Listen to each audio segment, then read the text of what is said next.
जय हिंद साथियों, आप सभी का स्वागत है आपका अपने YouTube channel target Bihar exams पे। तो चलिए हर रोज़ की तरह फिर आज हम लोग शुरू करते हैं स्टडी मूड बुक जो आया था प्रीवियस ईयर बिहार पुलिस का टोटल 4000 क्वेश्चन का। उसमें हम लोगों ने 552 नंबर का क्वेश्चन देख लिया था। अब इसे 553 और 554 नंबर एक मैथ का क्वेश्चन और एक इंग्लिश का क्वेश्चन है, जो हम लोग इंग्लिश और मैथ का क्वेश्चन को स्किप करके चलते हैं। तो आज हम लोग शुरू करेंगे 555 नंबर क्वेश्चन से, ठीक है। तो अगर आप लोग इस चैनल पर नए आए हैं तो चैनल को सब्सक्राइब जरूर कर लीजिएगा और टेलीग्राम का लिंक डिस्क्रिप्शन में दिया हुआ है, तो वहाँ से टेलीग्राम ज़रूर ज्वाइन कर लेंगे, ठीक है। चलिए फिर शुरू करते हैं 555 नंबर क्वेश्चन। 555 नंबर क्वेश्चन कह रहा है रबर डैश फसल है। रबर जो फसल होता है वो देखिएगा लेटेक्स छाल से, पेड़ का जो छाल होता है लेटेक्स, जिसको बोलते हैं दूध भी बोलते हैं, उसी से प्राप्त किया जाता है। और भूमध्य रेखीय क्षेत्र में होता है। कहाँ होता है? भूमध्य रेखीय क्षेत्र में होता है, ठीक है। रबर एक वृक्षीय फसल है जिसे रबर के पेड़ या हेविया ब्रेसलेनियस के प्राप्त लेटेक्स के दूध से बनाया जाता है। इसके पेड़ भूमध्य रेख सदाबहार वन में पाए जाते हैं। रबर के पेड़ का वनस्पतिक नाम अगर आपसे पूछेगा वो हो जाएगा हेविया ब्राजिलियम, ठीक है। 556 नंबर क्वेश्चन देखिए, कह रहा है आहार नाल मूल रूप से डैश से डैश तक विकसित एक नली है। डैश से देख आहार नाल अपना जुड़ा हुआ है, कहाँ से? मुंह से जुड़ा हुआ है और कहाँ तक है? गुदा तक। कहाँ तक है? गुदा तक। मुंह से लेकर गुदा तक जुड़ा हुआ है। देखिएगा आप, जो आहार का पाचन, भोजन का जो पाचन जो शुरू हो जाता है वो आपका मुख से ही पाचन होना शुरू हो जाता है। मुख में जो पाचन होता है वो कार्बोहाइड्रेट का पाचन होता है। किसका होता है? कार्बोहाइड्रेट का पाचन होता है। आहार नाल जिसे पाचन तंत्र कहते हैं, मुंह से शुरू और गुदा तक जाता है। भोजन का पाचन मुख से शुरू हो जाता है। यहाँ पे कौन सा भाग बचता है मुख में? कार्बोहाइड्रेट भाग। कौन सा भाग बचता है? कार्बोहाइड्रेट भाग बचता है, ठीक है।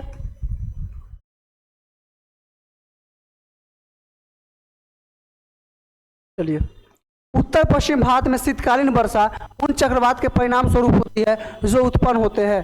तो उत्तर पश्चिम जो भारत में जो शीतकालीन वर्षा होती है वो भूमध्य सागर से, कहाँ से आती है चक्रवात? भूमध्य सागर जो चक्रवात आती है उससे होती है। भारत के उत्तर पश्चिम मैदान में पश्चिमी विक्षोभ के कारण होने वाली शीतकालीन वर्षा पश्चिम से पूर्व की ओर धीरे धीरे कम हो जाती है, क्योंकि वे धीरे धीरे अपना प्रवाह खो देते हैं। पश्चिमी विक्षोभ भूमध्य सागर में बाहर उष्णकटिबंधीय चक्रवात के रूप में उत्पन्न होता है, जैसे पश्चिमी विक्षोभ बने दिया है, ठीक है। चलिए देखिए 558 नंबर क्वेश्चन देखिए, एक डैश द्वारा बना प्रतिबिंब हमेशा आभासी, सीधा एवं अत्यधिक छोटा होता है। जब आभासी, सीधा और अत्यधिक छोटा बोलेगा वो उत्तल दर्पण हो जाएगा। कौन सा हो जाएगा? उत्तल दर्पण हो जाएगा। अब आप लोग कमेंट करके हमें जवाब देंगे और उत्तल दर्पण द्वारा बना प्रतिबिंब कैसा होता है। तो जल्दी से आप लोग कमेंट कर दीजिए। उत्तल दर्पण द्वारा हमेशा सीधा, काल्पनिक और अत्यंत छोटा प्रतिबिंब बनता है। 559 नंबर देखिए, विदेशी निवेश कहलाता है। विदेशी निवेश क्या हुआ? मतलब दूसरे देश, मतलब अपना देश भारत, भारत हुआ, लेकिन भारत से कोई और देश का। तो वही कह रहा है बहुराष्ट्रीय निगम द्वारा किया गया निवेश, यानी किसी और देश के द्वारा किया गया निवेश क्या कहलाता है? विदेशी निवेश कहलाता है। किसी निवेशक व्यक्ति या कंपनी द्वारा किसी विदेशी देश में संपत्ति या स्वामित्व या हिस्सेदारी खरीदने का फैसला करता है तो उसे विदेशी निवेशक कहते हैं, और उसके द्वारा किए गए निवेश को विदेशी निवेश कहते हैं। सिंगापुर, मॉरिशस, संयुक्त अमेरिका, नीदरलैंड और जापान भारत में एफडीआई के प्रमुख स्रोत रहे हैं। प्रथम टीका विकसित हुआ था चेचक का टीका। किसका टीका? चेचक का। कब? 1796 में। कब हुआ था? 1796। किसके द्वारा? एडवर्ड जेनर के द्वारा। किसके द्वारा हुआ था? एडवर्ड जेनर के द्वारा हुआ था। याद रखिएगा, स्मॉल पॉक्स के लिए विकसित किया गया था। चेचक को बोलते हैं स्मॉल पॉक्स। और चेचक होता कैसे, किससे है? विषाणु से होने वाला रोग है। किससे होने वाला रोग है? विषाणु से होने वाला रोग है। लोकसभा अध्यक्ष अपना त्यागपत्र किसे प्रस्तुत करेंगे? जो लोकसभा अध्यक्ष होंगे वो अपना त्यागपत्र उपाध्यक्ष को देंगे। राष्ट्रपति अपना त्यागपत्र किसे देंगे? उपराष्ट्रपति को देंगे। किसे देंगे? उपराष्ट्रपति को देंगे। उपराष्ट्रपति अपना त्यागपत्र किसे देंगे? राष्ट्रपति को देंगे। क्लियर है? राष्ट्रपति जो होते हैं ये राज्यसभा के पदेन सभापति होते हैं। क्या होते हैं? राज्यसभा के पदेन सभापति होते हैं। राज्यसभा के पदेन सभापति होते हैं, याद रखिएगा। अब आप लोग हमें क्या मतलब ध्यान दीजिएगा एक चीज पर, जो राज्यसभा के जो सभापति होते हैं यह अपना त्यागपत्र किसे देंगे? आप लोग कमेंट कीजिएगा। हम पूरा जो इसमें जो जितना भी मतलब इसमें जो क्या बोलते हैं, पहली बुझाया जा सकता उतना बुझा दिए और सब समझा भी दिए, लेकिन अब आपके पास एक क्वेश्चन है, राज्यसभा के सभापति अपना त्याग पत्र किसे देंगे? आप लोग कमेंट करके जल्दी से जवाब दे दीजिए, ठीक है। 26 नवंबर जाना जाता है, 26 नवंबर जो आपका जाना जाता है वो संविधान दिवस के रूप में या कानूनी दिवस के रूप में, जिसे राष्ट्रीय विधि दिवस कहते हैं, संविधान दिवस के रूप में जानते हैं। अब आपसे क्वेश्चन और यहाँ पे घुमाएगा, क्या? संविधान दिवस। एक यहाँ पे देखिए दिया है, पर्यावरण दिवस अगर आपसे पूछेगा तो 5 जून। कब? 5 जून। साक्षरता दिवस या अंतर्राष्ट्रीय साक्षरता दिवस अगर आपसे पूछ देगा 8 सितंबर। कब? 8 सितंबर। मानवाधिकार दिवस 10 दिसंबर। कब? 10 दिसंबर। लेकिन अगर आपसे यहीं पे पूछता है, यहीं पे लगाया था पर्यावरण संरक्षण दिवस, यहाँ पे क्या लग जाता है भाई मेरे? यहाँ पे लग जाता है संरक्षण। क्या लग गया? संरक्षण। अब आप लोग कमेंट करके बताइए पर्यावरण संरक्षण दिवस कब मनाया जाता है? कब हो जाता? यह जो दिवस होगा 26 नवंबर को। इसमें कंफ्यूज मत होइएगा, बहुत बच्चे इसमें कंफ्यूज होते हैं। पर्यावरण दिवस बोलेगा 5 जून, पर्यावरण संरक्षण दिवस बोलेगा 26 नवंबर, याद रखिएगा, ठीक है। वही सब चीज़ यहाँ पे दिया है जो चीज़ हम आपको पता है। यहाँ पे एक चीज़ देख लीजिए, नया चीज़ है, नया चीज़ के हम कई बार तो बताते ही रहते हैं। 26 नवंबर को संविधान दिवस के रूप में मनाने की शुरुआत 2015 में की गई थी। कब से हुई थी? 2015 से हुई थी, याद रखिएगा। संविधान दिवस हम लोग कब से मनाना चालू किए हैं? 2015 से, ये आप बात याद रखिएगा। क्लियर है? चलिए आगे बढ़ते हैं। चलिए मैथ का क्वेश्चन है, इसको छोड़ देते हैं। 564 नंबर देखिए क्वेश्चन क्या कर रहा है। सुंदरबन राष्ट्रीय उद्यान भारत के किस राज्य में स्थित है? सुंदरबन जो है आपका डेल्टा है, या सुंदरबन राष्ट्रीय उद्यान बोलेगा, ये सब कहाँ है? पश्चिम बंगाल में है। कहाँ है? पश्चिम बंगाल में है। सुंदरबन राष्ट्रीय उद्यान भारत के पश्चिम बंगाल राज्य में स्थित है। यह दुनिया के सबसे बड़े मैंग्रोव वन में से एक है और एक बाघ अभ्यारण्य है और बायोस्फीयर रिजर्व भी है। चलिए अगला क्वेश्चन देखिए। उपराष्ट्रपति का कार्यकाल होता है, उपराष्ट्रपति का जो कार्यकाल होता है देखिएगा 5 वर्षों का होता है। कितना होता है? 5 वर्ष का होता है। उपराष्ट्रपति का पद देखिएगा वह 63 में है। किस में है? अनुच्छेद 63 में है। और कार्यकाल का पद देखिएगा तो अनुच्छेद 67 में है। कहाँ है? अनुच्छेद 67 में है। उपराष्ट्रपति राज्यसभा के क्या होते हैं? पदेन सभापति। आप लोग कमेंट जल्दी से एक बार फिर से कर दीजिएगा। उपराष्ट्रपति क्या होते हैं? राज्यसभा के पदेन सभापति होते हैं। तो सभापति अपना त्याग पत्र किसे देंगे? उपराष्ट्रपति अपना त्याग पत्र किसे देते हैं? राष्ट्रपति को देते हैं। चलिए यहाँ पर भी आपका ट्रिक को जो सुलझा दिए हैं, आप लोग जल्दी से एक बार कमेंट कर दीजिएगा। क्लियर है? वायुमंडल में स्थित ओजोन सूर्य से आने वाली डैश विकिरणों से पृथ्वी से सुरक्षा प्रदान करता है, वो आपका परावैंगनी विकिरण। कौन रहता है? परावैंगनी विकिरण।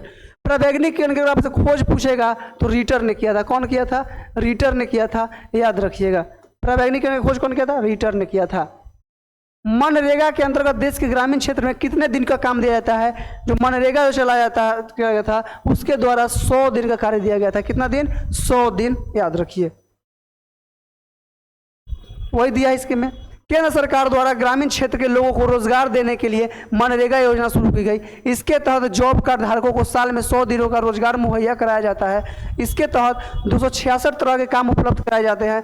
ग्रामीणों को काम के अवसर उनके निवास के 5 किलोमीटर के दायरे में उपलब्ध कराए जाते हैं। क्लियर है? चलिए यहाँ पे इंग्लिश है।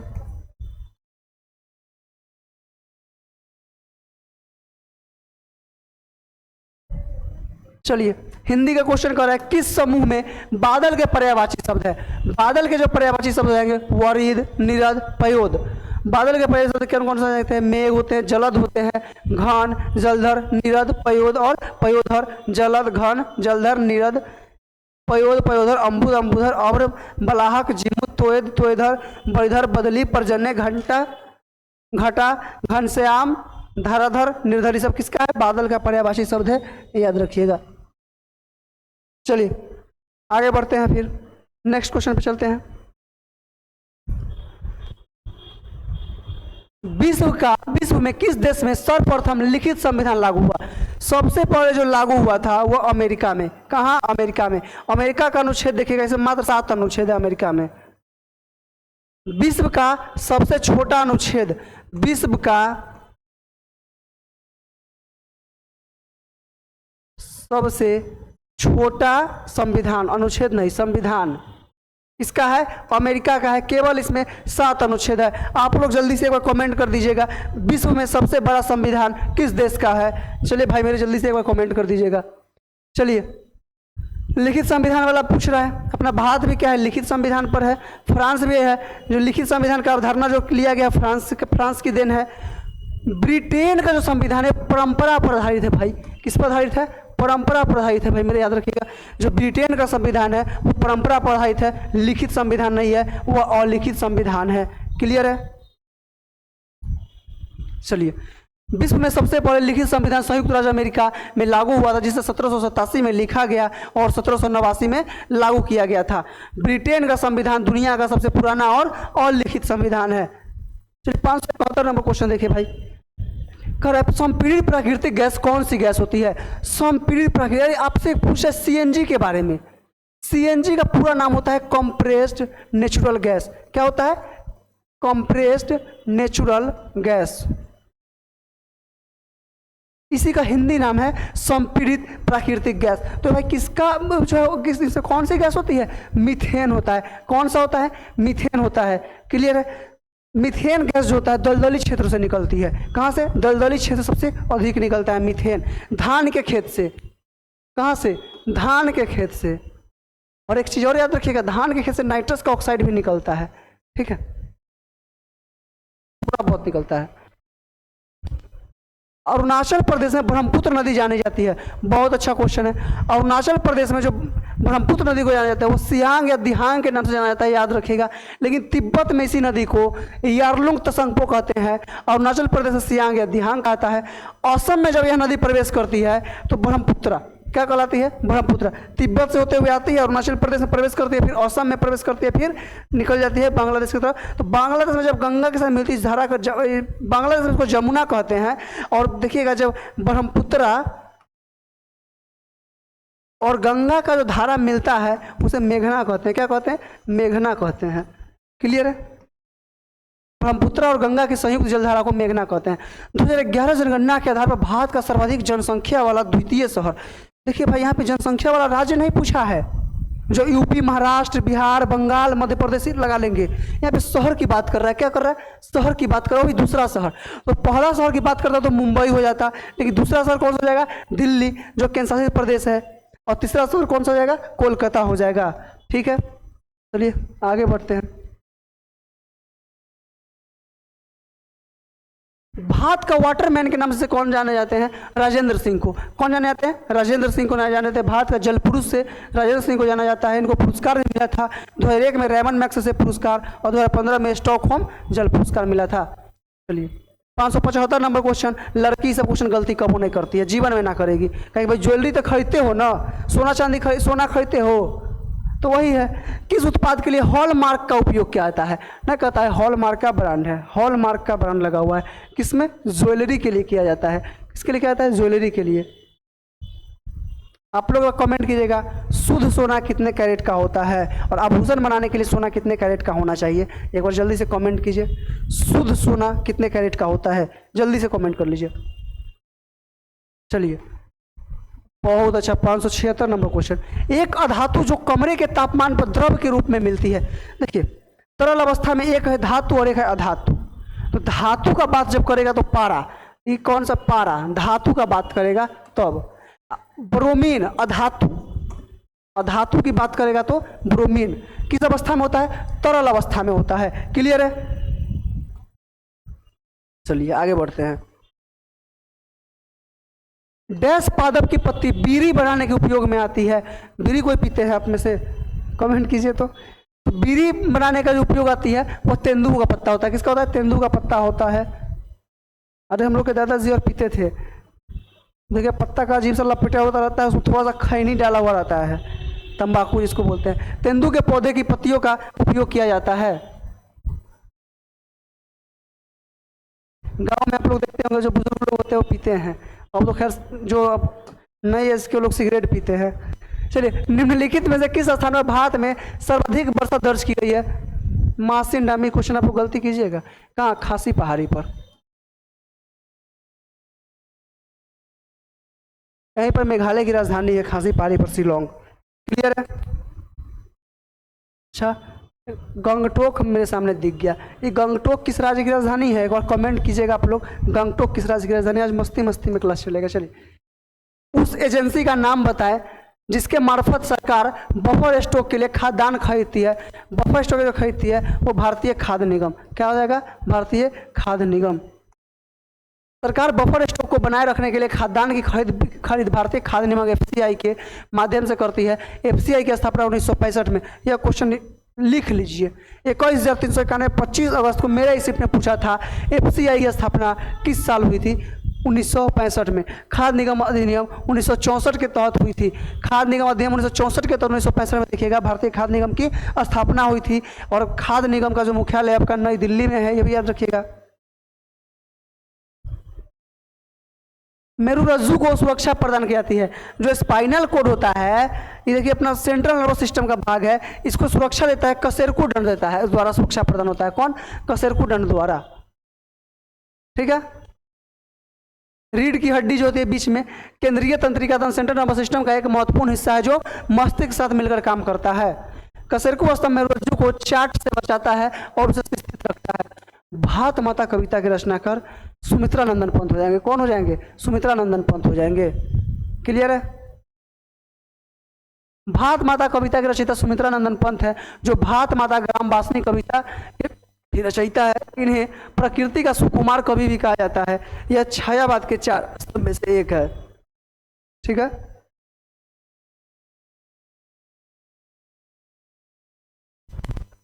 देखिए, छायावाद का 4 स्तंभ जो दिया है ना, पंत, निराला, प्रसाद, वर्मा। पंत, निराला, प्रसाद, वर्मा, यही है छायावाद के 4 स्तंभ। 583 मैथ का क्वेश्चन है। 500, चलिए 584 देखिए। मैं नीर भरी दुख की बदली कविता महादेवी वर्मा के किस काव्य संग्रह में संकलित है? भाई बहुत अच्छा क्वेश्चन है। किसके लिए? यमा के लिए। इसी के लिए देखिएगा ज्ञानपीठ पुरस्कार मिला था महादेवी वर्मा को। कौन सा पुरस्कार? ज्ञानपीठ पुरस्कार।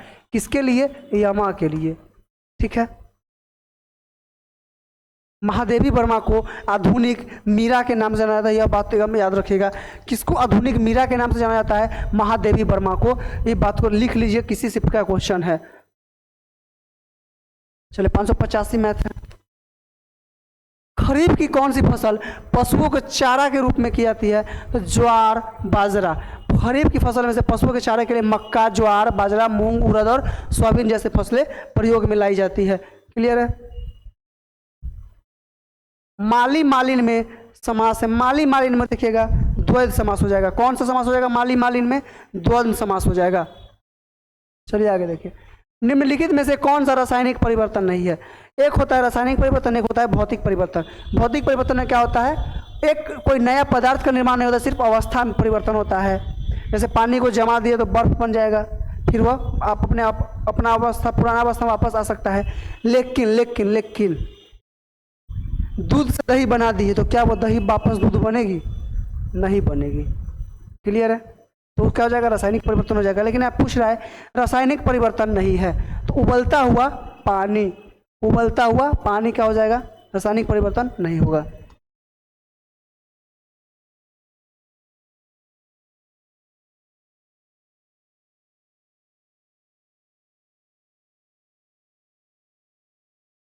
भारत सरकार का प्रथम लीगल ऑफिसर कौन होता है? महान्यायवादी होते हैं। कौन होते हैं? न्यायवादी। आर्टिकल 76 में है ना चर्चा, आर्टिकल 76 में है भारत के महान्यायवादी का। भारत में प्रथम रेलगाड़ी मुंबई से थाने के बीच चली थी। भाई डलहौजी के समय में 16 अप्रैल 1853 का समय था। देखिएगा 16 अप्रैल 1853 34 किलोमीटर की ट्रेन चलाई जाती है। कितना? 34 किलोमीटर मुंबई से थाने के बीच में चलाई जाती है। अगर आपसे पूछेगा डलहौजी के बारे में तो डाक, तार, रेल, बिजली सब किसके समय में आया था? डलहौजी के समय में आया था। याद रखिएगा। पद्म श्री रामचंद्र मांझी डैश के लिए प्रसिद्ध थे? इनको लोक नृत्य। कौन सा? लोक नृत्य। लौंडा नाच भोजपुरी लोक नृत्य को अंतर्राष्ट्रीय पहचान दिलाने वाले रामचंद्र मांझी को पद्म श्री पुरस्कार दिया था। और लौंडा नाच किसका है भाई? अपना बिहार का। विदेशिया नाच बिहार का। रामचंद्र मांझी 10 वर्ष की उम्र में ही मशहूर भोजपुरी कलाकार भिखारी ठाकुर, भोजपुरी का शेक्सपियर अगर आपसे पूछेगा कौन हो जाएंगे? भिखारी ठाकुर। कौन हो जाएंगे? भिखारी ठाकुर। ये नाट्य मंडली से जुड़ गए थे, 32 साल तक भिखारी ठाकुर के नाच मंडली के सदस्य रहे। जलालगढ़ किला बिहार के किस जिले में स्थित है? पूर्णिया जिला में। कौन सा जिला में? पूर्णिया जिला में। जूट में सबसे प्रथम बिहार में। बिहार में अगर जूट में पूछेगा, सब जूट में संपन्न पहला जिला पूर्णिया हो जाएगा। लीची में पूछेगा मुजफ्फरपुर। भारत सरकार की तरफ से करेंसी नोट कौन से एजेंसी जारी करती है? अरे भैया आरबीआई। आरबीआई का स्थापना 1935, मुख्यालय मुंबई। आप लोग कमेंट कीजिए, आरबीआई के गवर्नर अभी कौन है वर्तमान में? जल्दी से कमेंट कीजिए। भारत में करेंसी नोट छापने के लिए कई प्रेस है? नासिक जो महाराष्ट्र में है, देवास मध्य प्रदेश, मैसूर कर्नाटक, साल्बोनी पश्चिम बंगाल। साल्बोनी में देखिए जो पुराना नोट होता है ना, उसको नया बनाया जाता है। जैसे बहुत सारा नोट जो मतलब बहुत पुराना हो जाता है, मतलब क्या बोलते हैं उसको, जो मेहरा टाइप रहता है, जो एकदम पूरा लूज हो जाता है ना, उसी को फिर से वहाँ पे चेंज किया जाता है। बहुत सारा लिखा हुआ रहता है, उस सबको वहाँ पे चेंज किया जाता है साल्बोनी में। इनमें से नासिक और देवास प्रेस सरकारी स्वामित्व वाले हैं, वही मैसूर और साल्बोनी प्रेस आधुनिकीकृत प्रेस है। सामाजिक न्याय क्या दर्शाता है? सामाजिक न्याय क्या दर्शाता है भैया?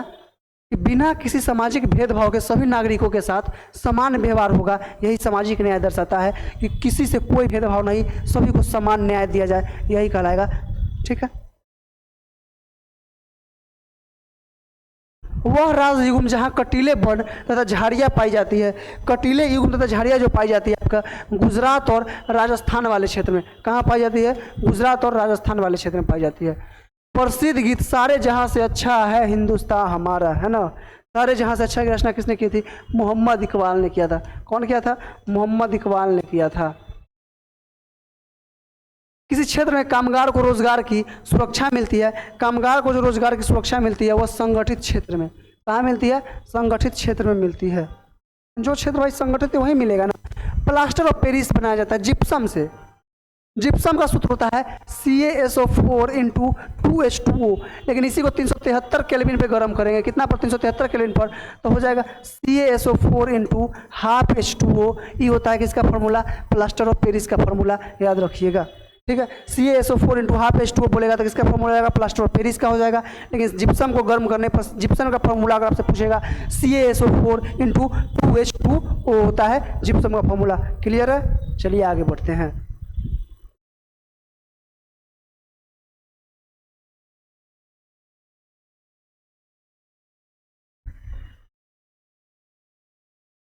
हमारी नींद कविता के कवि है, हमारी नींद कविता के जो कवि हो जाएंगे बीरेन डंगवाल। कौन हो जाएंगे? बीरेन डंगवाल हो जाएंगे। चलिए आगे बढ़ते हैं। कायांतित चट्टान में पर्णन की प्रक्रिया सभी प्राय है। कायांतित चट्टान के उदाहरण कौन कौन से हो जाएंगे? संगमरमर, सीट, ये सब किसका है? कायांतित चट्टान के उदाहरण है। इसका आंसर क्या हो जाएगा? कुछ शैल में कण या खनिज के सतह पर रेखाओं के रूप में व्यवस्थित हो जाना वही कायांतित चट्टान में पर्णन कहलाता है। ठीक है। पर्णन के बारे में थोड़ा सा यहाँ पे देखिए क्या लिखा है। कायांतित चट्टान में पर्णन का अर्थ होता है कुछ शैल में कणों या खनिजों के सतह या रेखाओं के रूप में व्यवस्थित हो जाना। यह उच्च तापमान और दबाव के कारण होता है। स्लेट, शिस्ट, नीस आदि में पर्णन देखी जा सकती है। चलिए आगे देखिए। बिहार राज्य में वर्ष 2017-18 में कुल कृषि साख की प्रवाह इसके लक्ष्य में बिहार राज्य में वर्ष 2017-18 क्या कर रहा है? में कुल कृषि साख प्रवाह की प्राप्ति इसके लक्ष्य की तुलना में कितनी थी? जल्दी से इसका आप लोग कमेंट कीजिए। और बिहार राज्य में वर्ष 2017-18 में कुल कृषि साख प्रवाह की प्राप्ति इसके लक्ष्य की तुलना में कितनी थी?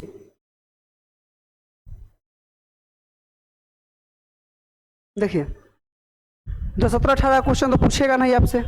क्लियर है? कितना हो जाएगा? 75% हो जाएगा। कितना हो जाएगा? 75%। लेकिन पूछेगा ही नहीं है क्वेश्चन। तो 603 क्वेश्चन हम लोगों ने आज कंप्लीट कर लिया। 50-50 क्वेश्चन रोज देखेंगे। हम छोटा छोटा आराम से हल्का हल्का करके ख़त्म करेंगे। तो फिर चलिए मिलेंगे कल की क्लास में फिर से। तब तक के लिए आप सभी को जय हिंद। अगर वीडियो अच्छा लगता है तो चैनल को सब्सक्राइब जरूर कीजिएगा, वीडियो को लाइक ज़रूर कीजिएगा। ठीक है।